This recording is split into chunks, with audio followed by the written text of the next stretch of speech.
mengizinkan banyak masalah terjadi dalam hidup kita. Tujuannya pasti untuk kebaikan, katakan amin. Kebaikan itu apa? Supaya kita kembali ke jalan Tuhan. Mungkin hubungan kita toksik, mungkin apa yang kita buat itu salah. Tuhan sengaja gagalkan usaha kita supaya kita berhenti dan kembali ke jalan Tuhan. Saya percaya bahwa masalah itu datang bukan selalu karena pencobaan dari si jahat. Tapi Tuhan izinkan terjadi untuk menyelamatkan kita dari kejatuhan, dari masalah yang lebih besar yang ada di hadapan kita. Kadang kita nih cari pembenaran diri. Sudah tahu salah masih nanya. Bu Eni, boleh cerai nggak? Boleh nggak pacaran sama orang nggak seiman? Boleh nggak nyolong dikit-dikit? Jadi pertanyaannya itu menjebak. Supaya kalau saya ngomong apa, tuh kata Bu Eni juga begitu. Benar nggak? Cari pembenaran diri. Masalah datang untuk mengajar kita supaya berhenti melakukan apa yang tidak berkenan kepada Tuhan. Banyak hal-hal yang kita kerjakan, kita tahu sebenarnya Tuhan tuh gak berkenan, tapi kita maksa jalan terus. Keep it going, keep it going. Akhirnya kita lihat all gone by gone.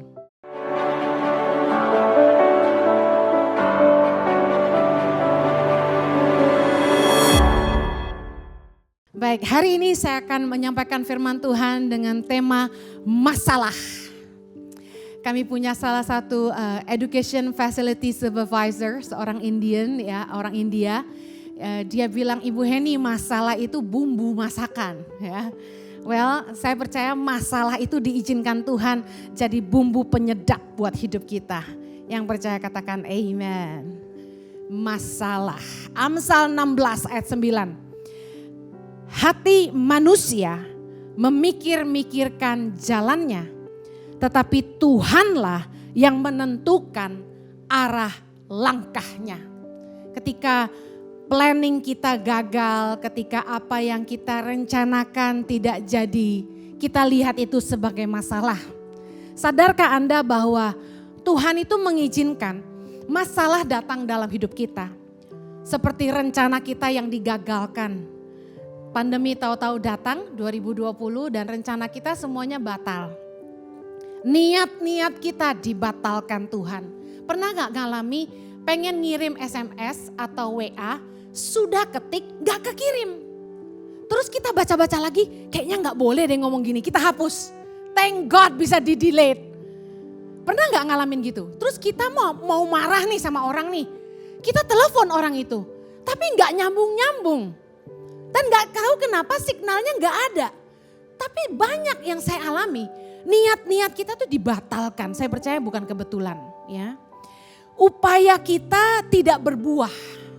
Kita udah berusaha, kita udah bayar harga, kita udah investasi. Tapi kok upaya kita gak berbuah. Masalah apa lagi? Kerja keras kita tidak menghasilkan. Kemudian dalam hubungan kita seperti dipisahkan. Kita seperti dijauhkan. Pernah gak Anda ngalami dipisahkan dari sahabat-sahabat Anda? Saya pernah punya best friend waktu kuliah di Australia. Dia itu harus for good ke Indonesia. Waduh sedihnya, hancur hati, kami kayak orang pacaran. Semalam-malaman menangis karena kami harus berpisah gitu. Sedihnya luar biasa dan sejak hari itu saya tidak pernah punya sahabat lagi. Karena cari sahabat tuh susah sekali ya. Dan kami seperti dipisahkan. Kemudian ada hubungan yang toksik yang sebenarnya kita tahu itu salah tapi kita gak bisa berhenti. Kita dimanfaatkan tapi kita gak bisa menghindar. Tapi Tuhan izinkan hubungan kita seperti diputuskan. Rusak, entah apa masalahnya. Orang yang kita kagumi atau orang yang kita harapkan mengecewakan. Orang yang kita sebenarnya kagum sama dia. Tapi entah kenapa Tuhan izinkan orang itu mengecewakan kita. Ada orang yang kita andalkan, tapi justru orang itu yang merendahkan kita, mempermalukan kita, dan bahkan mungkin memburukkan nama kita. Tuhan mengizinkan banyak masalah terjadi dalam hidup kita. Tujuannya pasti untuk kebaikan, katakan amin. Kalau ujian itu dari Tuhan, saya percaya untuk kebaikan. Kebaikan itu apa? Supaya kita kembali ke jalan Tuhan. Mungkin hubungan kita toksik, mungkin apa yang kita buat itu salah, kita sudah melanggar hukum. Tuhan sengaja gagalkan usaha kita supaya kita berhenti dan kembali ke jalan Tuhan. Yang kedua, tujuannya supaya kita belajar mengandalkan Tuhan, bukan mengandalkan orang. Supaya kita belajar jadi dewasa. Gak dikit-dikit punya masalah, carinya teman baik, cerita sama dia. Tapi katu kita sendirian, kita gak bisa ngandelin siapa-siapa, kita larinya sama Tuhan. Kemudian supaya kita tidak jatuh terus dalam dosa. Kadang-kadang itu untuk berhenti berbuat dosa itu sulit. Kita butuh pertolongan Tuhan menjauhkan kita dari orang yang jadi partner kita in crimes. Supaya kita berhenti dimanfaatkan orang. Ada hubungan-hubungan yang dijauhkan sama Tuhan. Karena Tuhan tahu orang itu cuma memanfaatkan kita. Kemudian supaya rencananya yang sempurna jadi dalam hidup kita. Kemudian supaya kita tidak melakukan hal-hal yang tanpa kita sadari dapat mendatangkan kecelakaan atau masalah yang lebih besar bagi hidup kita di masa yang akan datang.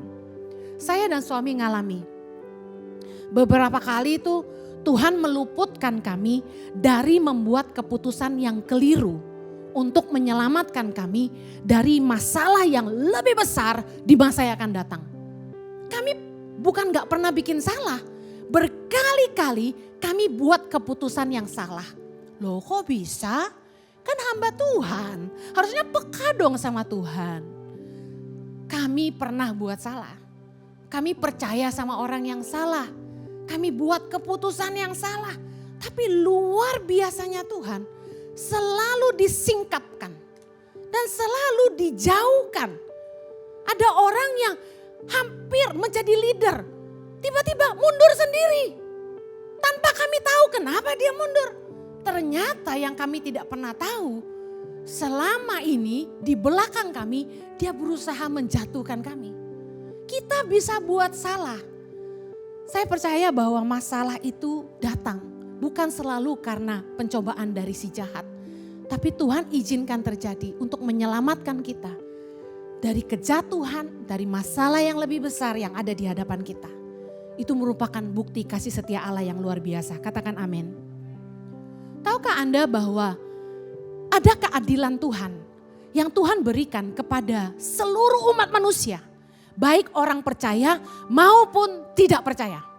Apa itu? Hati nurani. Conscience, hati nurani adalah pemberian Tuhan kepada semua umat manusia. Supaya kita bisa membedakan yang baik dan yang buruk. Yang jahat dan yang baik. Yang benar dan yang salah. Tapi masalahnya seringkali kita itu membutakan mata hati kita karena kita memaksakan kehendak kita. Contoh, sudah tahu kalau nipu pasti celaka. Melanggar hukum pasti ada hukumnya. Pacaran sama orang yang tidak percaya pasti ada masalah yang lebih besar lagi. Kita tahu semua perbuatan itu salah, tapi toh kita tetap lakukan.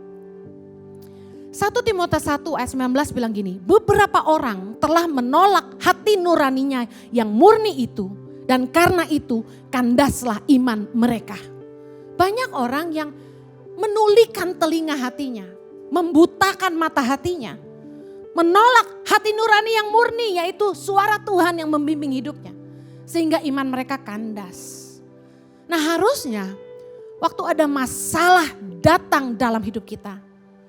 Jangan selalu tengging-tengging, dalam nama Yesus aku tolak.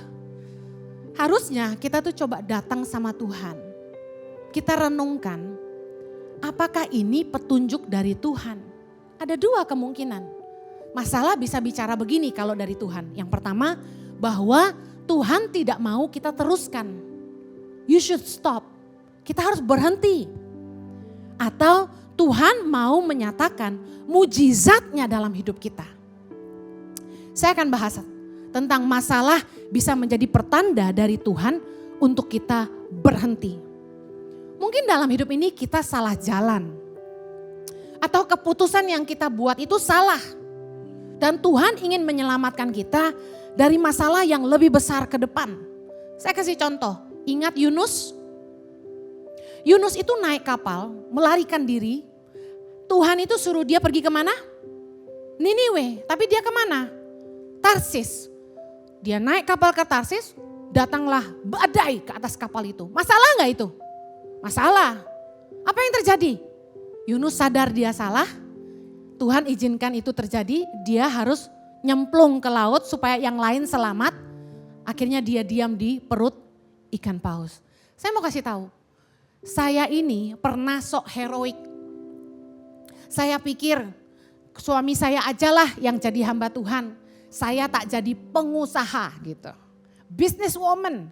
Saya coba berkarir, saya coba punya bisnis. Saya kasih tahu, orang yang gak taat ketika dia join bisnis sama orang lain, karena ketidaktaatan dia, seluruh kapal bisa tenggelam. Jangan sampai karena ketidaktaatanmu, kamu membuat keluargamu sinking, tenggelam. Dan kamu merugikan orang-orang yang kamu ajak kerjasama. Jadi dengar, banyak orang yang ngajak-ngajak saya bisnis, tobat kamu. Saya ini hamba Tuhan. Makanya saya nggak terima endorsement. Bu Heni, ada endorsement. Endorsementnya apa? Skincare. Mentang-mentang gua hitam. Disuruh jadi ambasador. Saya bilang gini, nggak laku lo suruh gua jadi ambasador. Kan muka gua freckle semua. Ya kan yang dipilih harus yang putih mulus ngelingsing, bener nggak? Lah gua, kalau obat lu bagus sih puji Tuhan ya. Tambah kinclong kita. Tapi kalau kagak, kan kagak laku. Katanya kalau follower di Instagram udah 580.000, rate-nya bangsa 3 juta sehari loh. Wah Kang tahu tuh Bu Heni. Jangan mata Kang tawan. Hamba Tuhan gak boleh punya mata Kang tawan. Amen. Kalau Anda membuat saya keluar dari panggilan saya dengan iming-iming uang, hati-hati. Kapalmu karam sama saya. Yunus itu mau terjun dari perahu. Untung masuknya ke perut ikan paus dan tidak dikunyah. Tapi kalau saya gak bakal mau nyemplung. Gitu kan. Udah tahu gak jago berenang suruh nyemplung kagak mau gitu kan. Jadi jangan coba-coba ngajak hamba Tuhan dagang. Udah biarin mereka pelayanan. Dengar baik. Masalah datang untuk mengajar kita tuh taat sama Tuhan. Jadi jangan gak taat. Jangan serakah, diiming-imingi. Invest ke sini, cuannya gede, cuan. Di bank berapa deposito? 2.5%, 3.5%, 3.75%. Oh ada bank yang kasih 7%. Ada lagi koperasi bisa kasih 10%. Ada lagi 20%. Anda percaya, Anda invest. What happened? Gone by gone. Hilang duitmu. Ingat, masalah datang untuk ngajarin kita. Jangan serakah. Jangan tolak iblis. Ini iblis nih yang makan investasi gua. Bukan. Anda yang mata duitan. Bu Heni kan kenal tuh sama yang punya perusahaan itu. Saya lihat Ibu Heni khotbah di perusahaan dia. Tolong kasih tahu suruh bayar utang saya, dia bilang gitu. Terus saya bilang gini, saya aja baru ketemu dia sekali doang. Saya gak kenal dia siapa. Bagaimana saya nyarinya? Waduh Bu Heni saya invest 1,5 M. Ya gitu gak nabur ya kan.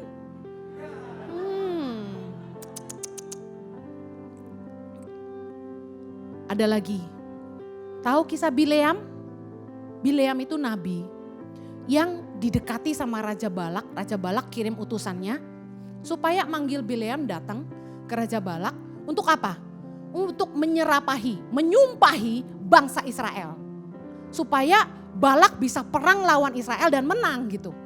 Nah Tuhan bilang dalam Bilangan 22 ayat yang ke-12.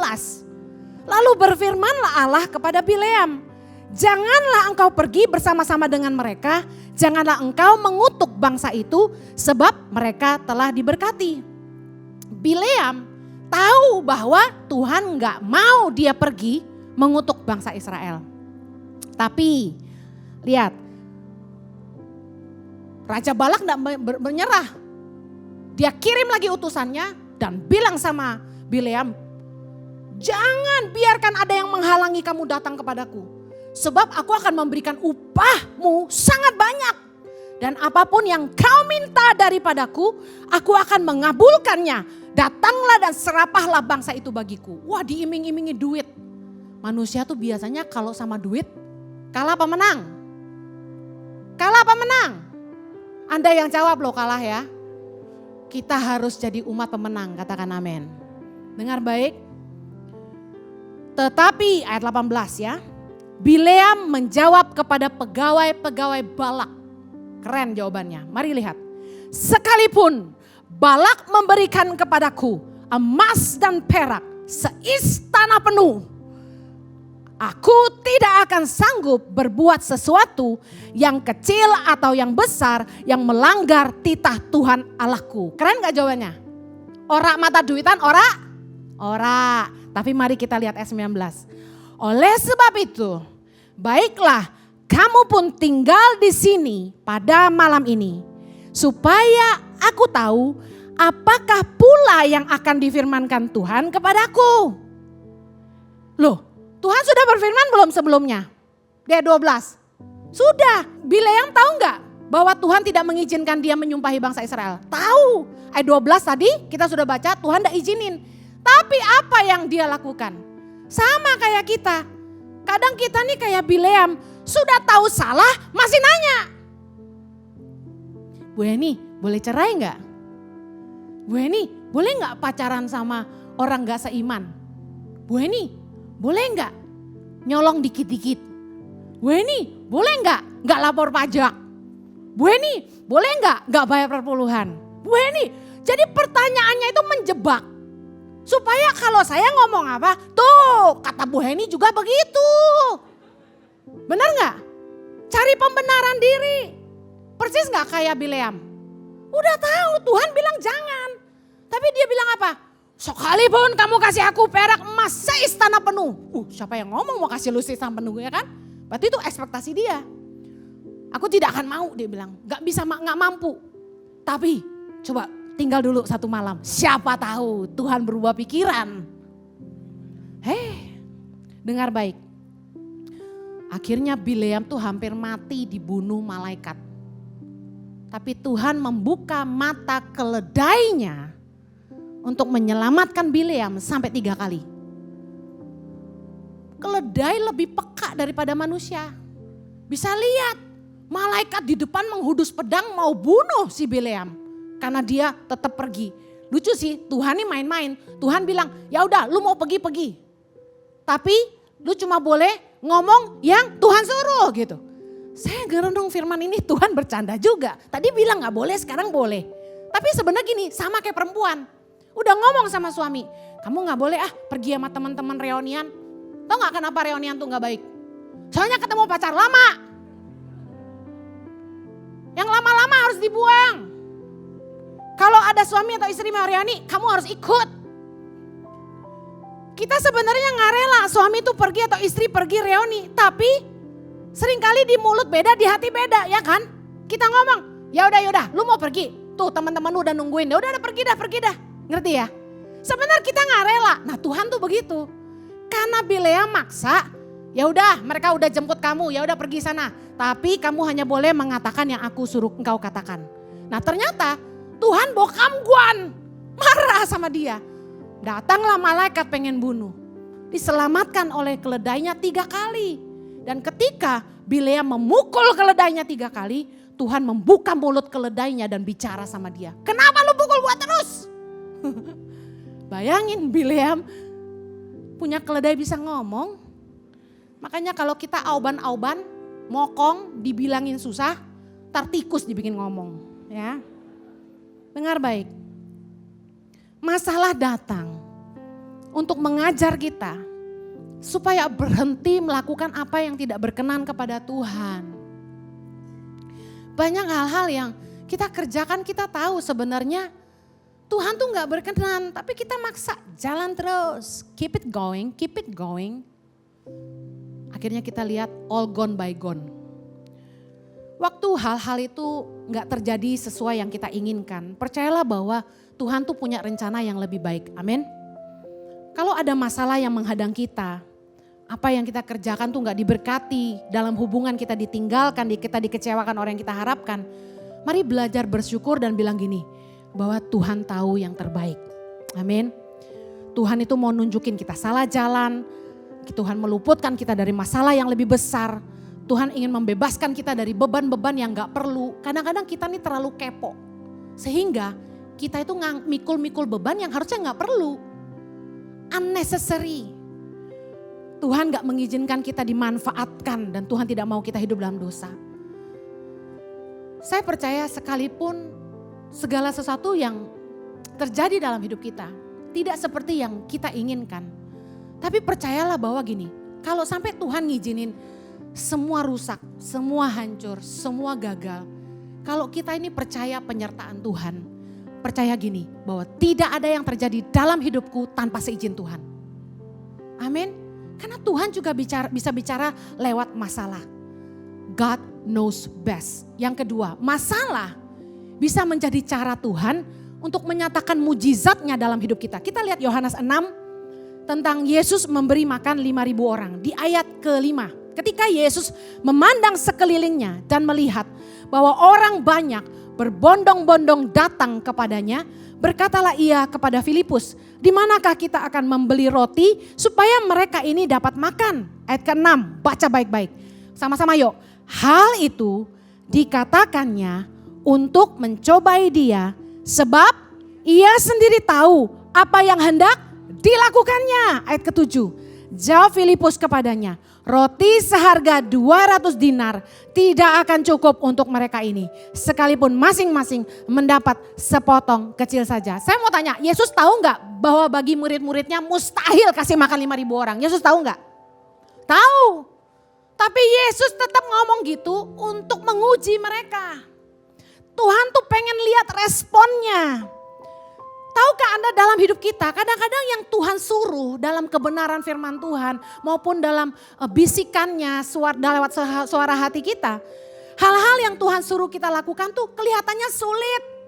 Terlalu besar, kelihatan mustahil, berat sekali. Contoh, mengampuni orang yang sudah menyakiti kita. Berat gak? Berat sekali. Tapi kita waktu mau taat, gak ada yang mustahil bagi Tuhan. Tuhan itu akan taruh bara di atas kepala orang yang telah menyakiti kita. Amen. Saya saksi hidup. Orang-orang yang dulu merendahkan saya, hari ini berdecak kagum dan bilang sama saya, wow, hari ini kamu sukses ya. Padahal dulu saya direndahkan, saya dihina-hina. Tapi di hadapan mereka, Tuhan membuat saya mengangkat kepala saya. Bukan karena sombong, tapi He is the lifter of my head. Dialah yang membuat saya bisa mengangkat muka hari ini. Amen. Terhadap orang-orang yang dulu merendahkan saya. Saya percaya demikian juga dengan kita. Bahwa kita itu kalau taat sama Tuhan, ada pembelaan Tuhan. Dengar baik.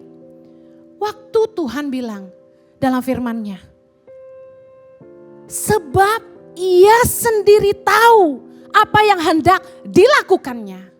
Artinya gini, kadang hal-hal yang kelihatannya impossible buat kita lakukan. Tuhan tuh cuma nguji kita. Yang Tuhan mau tuh kita belajar percaya. Percayalah bahwa gak ada yang mustahil bagi Tuhan. Kalau Tuhan suruh, Dia sediakan. Tuhan tahu apa yang Dia mau lakukan dengan hidup kita. Masalahnya kita punya iman gak? Lukas 1 ayat 37, sebab bagi Allah tidak ada yang mustahil. Kak Heni umur udah 37, jodoh gak datang-datang. Rambut udah mulai ubanan, pipi udah mulai keriputan. Bu Heni gimana? Saya cuma bisa bilang, Tuhan yang tahu apa yang Dia mau lakukan dengan hidupmu. Amen. God knows. Masalah itu bisa jadi cara Tuhan untuk membuat kita tuh belajar berserah. Kadang kita nih sok jadi master of our life. Bikin planning. Habis ini begini, habis ini begitu. Lalu saya harus begini, lalu mantu saya harus begitu. Kita yang nentuin arah hidup kita. Padahal masalah Tuhan izinkan terjadi supaya gini, kita balik lagi sama Sang Pencipta. Tuhan, apa yang Kau mau dengan hidupku? Saudara, memilih antara popularitas, crowd, keramaian, dan panggilan Tuhan, itu sangat sulit. Di saat justru saya mulai dikenal di mana-mana, Justru di saat undangan khotbah banyak sekali dan yang mengundang saya itu gereja-gereja kelas-kelas kakap. Di situ malah saya membalas undangannya dengan kata-kata seperti ini. Shalom, mohon maaf, saya sudah tidak khotbah keliling. Saya sudah fokus melayani di YouTube dan sekarang sudah mengembalakan Gereja Impact Community Indonesia. Saya masih punya tanggung jawab mengurus anak-anak dan suami dan juga Yayasan Tangan Pengharapan. Terima kasih buat kesempatannya, Tuhan memberkati. Ada yang bilang saya bodoh. Karena satu kali khotbah katanya loh ya. Kan saya gak pernah terima. PK-nya 10 juta Bu. 5 kali kebaktian 50 juta. Ibu bukannya butuh duit buat nyekolahin anak, kata gitu. Saya bilang, wow besar juga ya. Tapi tidak, terima kasih. Ada lagi yang telepon sama suami saya, dipikir gini, oke, kalau kita langsung ditolak lewat suaminya, kan dia takut sama suaminya, katanya gitu. Bapak Jojo, kami ingin mengundang Bapak dan Ibu, tiket bisnis kelas 2 orang, hotel bintang 5. PK 10 juta. Asalkan Ibu Heni mau datang ke sini. Tapi PK kalau tidak cukup bisa nego. Gitu. Kacau bos. Gue udah mau nyaingin lo bro. Kalau Yesua punya manajer karena dia kan punya band sekuler. Kalau kita kan hamba Tuhan gak punya price tag. Betul gak? Mana boleh kita jualan firman ngaco loh. Bisa gak keluar nih di mimbar. Hello gitu doang. Saya bilang enggak, terima kasih. Anda tahu saya bukan orang kaya, saya bukan gak butuh duit. Tapi saya tahu panggilan Tuhan. Saya tahu apa yang Tuhan mau untuk saya. Hidup ini ada musimnya. Saya bentar lagi 45 loh. Masih mau khotbah keliling? Udah cukup.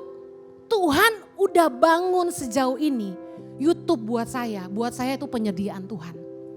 Saya lihat buahnya. Bahwa firman Tuhan itu menjangkau, melampaui batas tembok gereja, melampaui kota, melampaui denominasi, melampaui negara, menjangkau melampaui agama. Jiwa-jiwa dituai, hidup-hidup dipulihkan. Ici baptis jiwa-jiwa tiap bulan, kemuliaan buat Tuhan. Amen. Bukan karena saya hebat. Saya ini kalau khotbah mengandalkan Tuhan banget, bingung mau ngomong apa. Modal berani aja. Dengar baik, saya tuh kalau nyiapin firman buat di ICI setiap minggu. Saya tuh bisa ngupas ayat tuh 3 hari, 4 hari saya baca, saya ketik, saya baca, saya ketik, saya ulang. Sampai tadi pagi masih berubah. Sampai yang bikin PPT ini bilang gini, Mama ini final ya. Karena berubah terus. Saya kayak orang mau ujian gitu loh. Saya baca terus. Saya harus bisa menyampaikan ini yang terbaik. Dengar baik. Kalau Anda lihat masalah di hadapanmu. Belajar ngerti bahwa Tuhan itu mau kita belajar berserah. Udah bukan ngikutin maunya kita. Yang mau katakan amin. Dengar. Kita ini cuma bisa melihat sejauh mata kita memandang. Tapi Tuhan yang maha tahu. Dia pencipta hidup kita. Dia yang melihat ujung dari hidup kita. Amin. Kalau ada masalah menghadang. Tuhan itu mau tunjukkan 2 hal. Bahwa kita harus berhenti, bahwa kita salah arah. Atau kedua, Tuhan mau bikin mujizatnya dalam hidup kita. Waktu Tuhan suruh saya dan Pak Jojo, ayo kasih makan anak-anak di seluruh Indonesia. Saya bilang sama suami saya, rem, 5.000 aja, stop. Asrama 3 aja waktu itu udah bikin sakit kepala. Saya November 2018 masih ingat sambil make up saya ngomong gini, Say, jangan bikin asrama lagi ya. Aduh, budgetnya gede banget, 1:100. Tahu gak Jo, kita tuh ngurusin anak asrama dari mulai kapas sampai tonsoplas. Dari mulai sakit sampai sakit hati, capek. Budgetnya terlalu besar, makan sehari 3 kali belum snack. Belum yang kalau pengen ngemil, martabak mama gitu kan. Mama jerawatan nih gitu, macam-macam. Saya bilang cukup, tapi begitu saya khotbah pagi itu. Roh Kudus bilang gini, Heni apa yang kamu mau lahirkan untuk Indonesia? Saya jawab, pemimpin Tuhan. Tuhan bilang apa? Lahirkan 1000 pemimpin bagi Indonesia. Lahirkan pemimpin yang takut akan Tuhan, mencintai rakyat, cerdas dan berintegritas bagi Indonesia. Saya langsung nangis Bapak Ibu.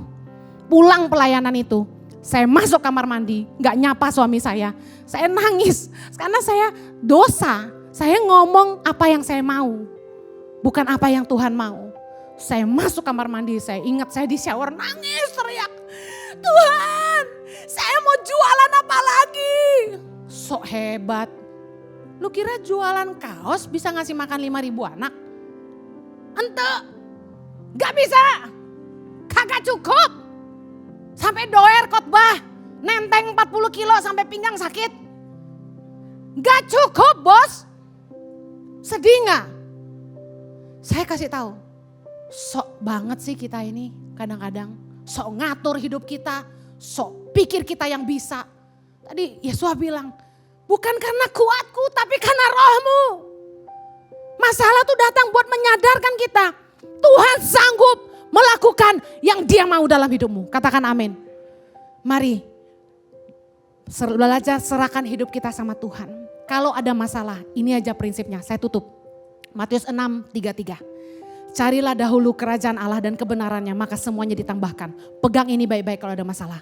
Tetap lakukan segala sesuatu sesuai kebenaran firman Tuhan. Jangan sampai kita maksain kehendak kita sendiri sampai kita menghalalkan segala cara. Selama kita hidup dalam kebenaran akan ada pembelaan dan campur tangan Tuhan. Yang kedua, kalau ada masalah tanya apa sih yang jadi kehendak Tuhan. Kerajaan Allah bicara soal kehendak Allah paling penting dalam hidup kita. Tanya Tuhan apa yang kau mau. Apakah aku harus berhenti? Apakah aku harus lurus? Atau ke kanan dan ke kiri? Ayub 23 ayat 10. Karena ia tahu jalan hidupku. Seandainya ia menguji aku akan timbul seperti emas. Percayalah bahwa Tuhan yang tahu jalan hidup kita, amin. Saya berdoa ketika Tuhan menguji Anda juga akan timbul seperti emas. Yang mau katakan amin.